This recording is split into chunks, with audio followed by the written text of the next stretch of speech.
तो उसी यूनिवर्सिटी में अल्हम्दुलिल्लाह 7 लोगों ने इस्लाम की गवाही दी। इस दीन के पैगाम को, इस कुरान और सुन्नत की तालीम को वहाँ तक पहुँचाना है जहाँ तक अल्लाह तबारक तआला की तौफीक हासिल होगी। मैंने इंग्लैंड 18 मरतबा इंग्लैंड जाना हुआ। ये तमाम उम्मत मुस्लिमा का ये यूनैनिमस यूनाइटेड एफर्ट है जिसको सबको मिलकर करना है। उत्तर प्रदेश के धर्मांतरण रैकेट के मास्टरमाइंड बेनकाब हो रहे हैं। धर्मांतरण का जहर फैलाने वाले इन आरोपियों पर बरसती विदेशी फंडिंग का पर्दाफाश हो रहा है।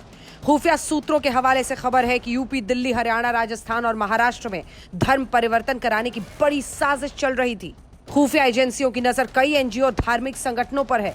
विदेशी फंडिंग के जरिए 60 से ज्यादा दावा सेंटर देश में खोले गए जो धर्म परिवर्तन के अड्डे बन गए। इन इस्लामिक दावा सेंटर यानी आईडीसी के लिए महिला एवं बाल विकास मंत्रालय में एक ट्रांसलेटर मूक बधिर लोगों की जानकारी देता था। फिर आईडीसी ऐसे मूक बधिर बच्चों और महिलाओं को टारगेट कर धर्म परिवर्तन कराता था। यह आईडीसी जाकिर नाइक के सहयोगी डॉक्टर बिलाल फिलिप से संपर्क में है, जो कतर में मौजूद ऑनलाइन इस्लामिक यूनिवर्सिटी में काम करता है। अमेरिका, कतर, कुवैत में मौजूद कई एनजीओ से धर्म परिवर्तन की आड़ में फंडिंग हो रही थी। तो धर्मांतरण रैकेट का इंटरनेशनल कनेक्शन भी सामने आ चुका है और इस रैकेट के तार अब विवादास्पद इस्लामिक धर्म गुरु जाकिर नाइक से जुड़ गए हैं।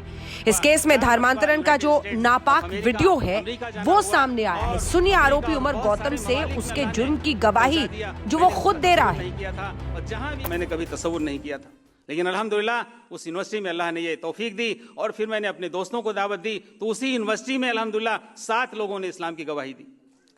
उनमें से एक हमारा दोस्त था, गोरखपुर का रहने वाला, यादव घराने का। उसने कहा कि जब गौतम साहब उमर साहब हो गए हैं तो मैं भी इस्लाम ले आता हूँ। इतनी उसको मोहब्बत थी, उसका नाम मैंने मोहम्मद उस्मान रखा।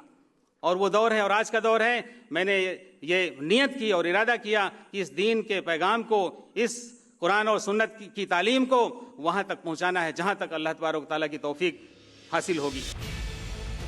खुद धर्म परिवर्तन कर श्याम प्रताप सिंह गौतम से उमर गौतम बना ये शख्स अपने इस वीडियो में साफ साफ कह रहा है कि उसने गोरखपुर में रहने वाले अपने ही साथी का धर्मांतरण कर दिया। वो यहाँ तक कह रहा है कि अपनी पूरी कहानी सुनाने में उसे घंटों लग जाएंगे। तो कभी बच्चों को लेकर के कभी यहाँ पे उमर आए हैं? करीब 4-5 साल पहले आए, फतेहपुर में आए रहे, तब हम भी बच्चों को लेकर के। दिल्ली के जामिया स्थित इस्लामिया दावा सेंटर में 1000 से ज्यादा हिंदुओं का धर्मांतरण कराया गया। जामिया के इस्लामिक सेंटर से हर महीने में औसतन 15 से ज्यादा लोगों का धर्म परिवर्तन दस्तावेज जारी किया जाता था।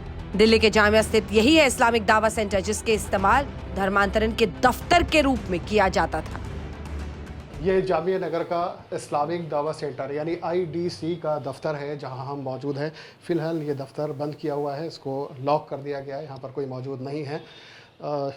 एटीएस उत्तर प्रदेश पुलिस का ये दावा है, ये खुलासा किया है उन्होंने कि जो फंडिंग होती थी वो इसी एनजीओ, इसी दफ्तर के जो बैंक अकाउंट्स थे उनके नाम पे की जा रही थी। उमर गौतम और जहांगीर इसी दफ्तर में बैठा करते थे और यहीं से अपना पूरा साम्राज्य चलाते थे।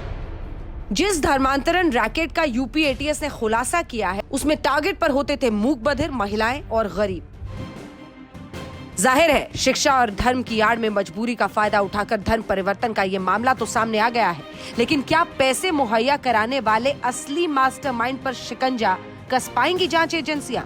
लखनऊ से संतोष शर्मा के साथ तंसीम हैदर और जितेंद्र बहादुर सिंह, दिल्ली आज तक।